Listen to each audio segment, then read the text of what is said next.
Hey, welcome back to Gold Scratch. So, got Alec here with me for the last time. I'm going to lose him for a little while, so we're trying to make one last video.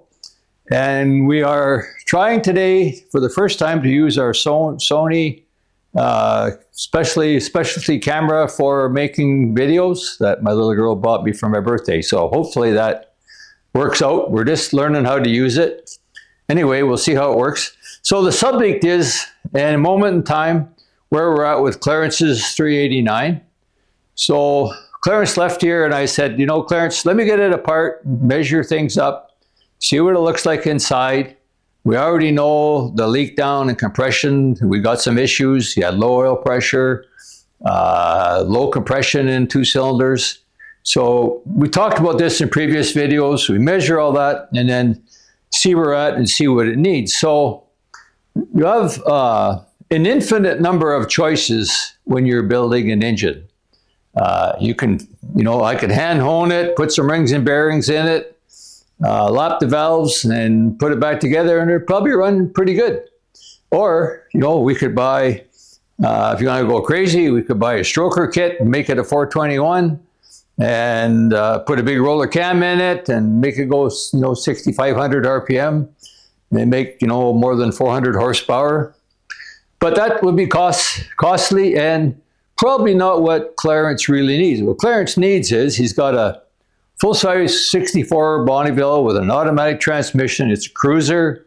It's a show car. He just wants it to run good. So, and of course, the version I just described is an expensive version, okay? And so I'm back to my other premise, no more or less than it needs. So what do we really need? Project definition. What's the desirable outcome? A nice motor that runs good, makes more power than it did before, it still runs on pump gas, easy to keep tuned, low maintenance, and lasts, virtually forever. And that's very possible. So one of the things you got to do is tear it down and see what you got. So we already knew that we had leak down issues in some areas. So I got it apart this far. The valve lifters came out. The camshaft was in good condition. I do not know the specs on this cam. They're not worn out at the cam lobes. That's not a problem. The valve lifters were in good condition on the bottom, but Clarence said the valve lifters were very noisy. So, we're going to put a new cam in it. And there's the first choice. Do you want a roller cam or do you want a flat tappet cam? So, a roller cam, in the case of an engine like this engine stock only made, according to the specifications by GM, 303 horsepower at something like 4,200 RPM or something like that. So a roller cam is not going to add a lot of horsepower. Roller cam allows the valve to lift faster, stay up there longer, come down harder, and more area under the curve. And none of that's going to make a big difference at under 4,000 RPM in the version that we have, with the size of the engine we have, etc. So the only real advantage of a roller cam is reliability. You don't have to worry about, in the flat tappet lifters fail on startup or whatever. But I've had pretty good success with starting up flat tappet cams. So I'm going to recommend to Clarence, because the roller cam is more than $1,000 additional cost, probably closer to $1,500. The lifters are the expensive part. And even if you change to a roller, some people think that solves all your problem. The lifter itself, the problem we've been having with our Dodge engine over there, the roller itself isn't the problem. It's the hydraulic mechanism in the valve lifter, and even a roller cam's got that same mechanism. So that doesn't mean you're going to be out of trouble. So I'm not going to recommend a roller cam to Clarence, but how can we improve the reliability and performance of this engine? And what are the cost trade-offs? So first, what I did yesterday, I measured the piston bores and the piston clearances. These are good sealed power aluminum pistons. They're not forged pistons. They're just fine for this style of engine, and they're 30 over already. So this engine was rebuilt, according to Clarence, 5 or 6 years ago, and it's already bored 30 over. I don't want to bore it any more than that. It gets hard to find pistons, number one. And if I got to bore it more than 30, then I got to be sonic testing it. And maybe when I do that, I find out it can't be bored more than 30. So the bore is in good condition. I got 2.5 to 3 thousandths of piston clearance all the way along. I measured all that. It's fine. The crankshaft does need to be turned. The crankshaft scratched up a little bit, but it's standard bearings right now, standard size right now. So it only needs to be turned 10 thousandths of an inch, and that crankshaft's very usable. Even when it's all said and done, this engine is only going to run 5,000 RPM. It has got the Pontiac cast connecting rods. That's fine too. I don't think that's a problem. If we're going to make 600 horsepower, I'd definitely be changing them. But in this power range, something in the range of maybe 350 horsepower, I'm not worried about that. So we will use those connecting rods.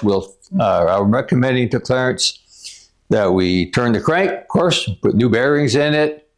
I'll clearance everything and hone the cylinder walls. Now, one of the things I did determine, I measured the deck height, and the pistons are down the hole.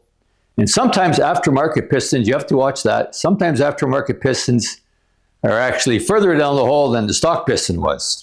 And so you actually lose compression. So the way this was put together, the pistons are down the hole 35 thousandths of an inch, starting that. And then when I took it apart, I had a 40 thousandths head gasket. That's 75 thousandths of quench height, which is too much. So I want to fix that.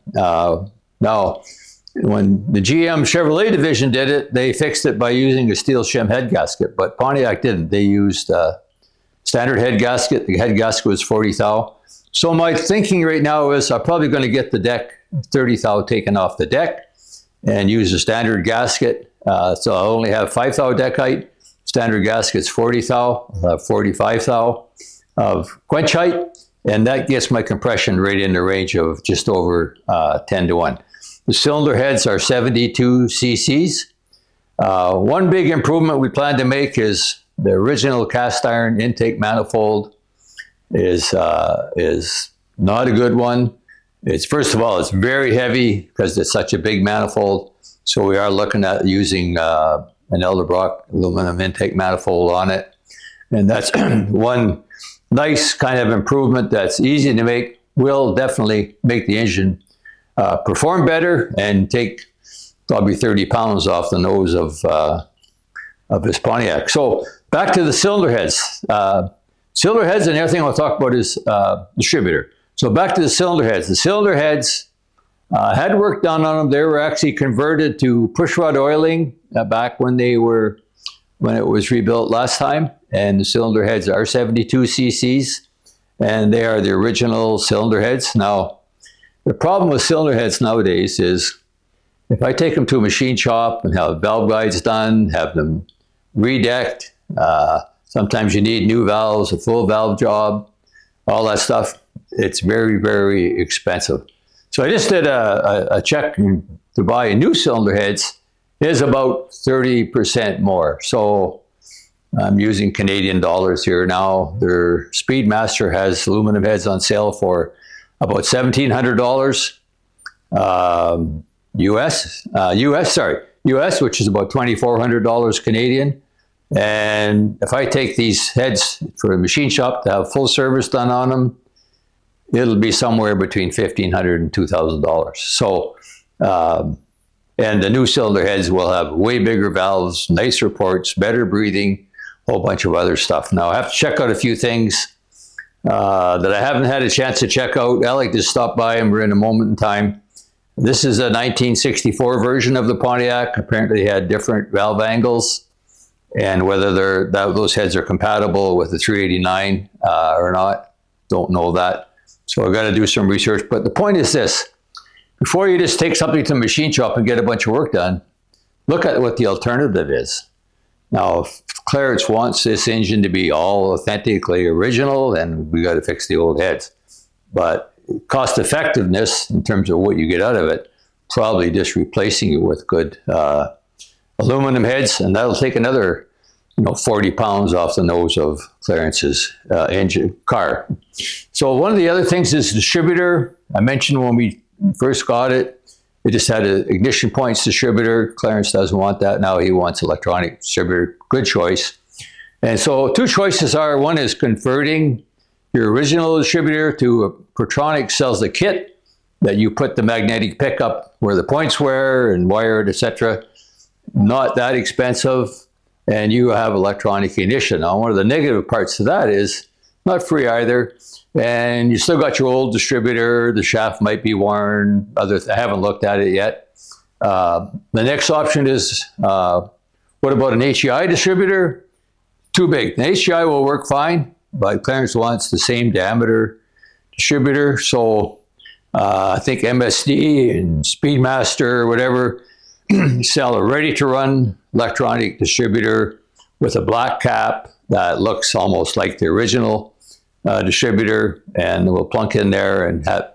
One of the issues with a big diameter distributor like HEI with a lot of cars is there's interference between the distributor cap and the firewall, and in some cases it just won't go because in 1962 they didn't have electronic distributors. They only had points distributors and distributors smaller. So just to round it off, those are some considerations.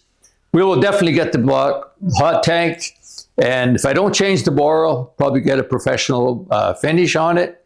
I may deck it, not sure yet. We'll see what happens when I do the final calculations, and I'll give my customer some choices. Here's the base case, what you could do if you wanted to do a totally budget build versus the ultimate build, and probably somewhere in between is a reasonable kind of happy medium. Those are the things you have to think about in the rebuild. We're at a moment in time. We're not done yet.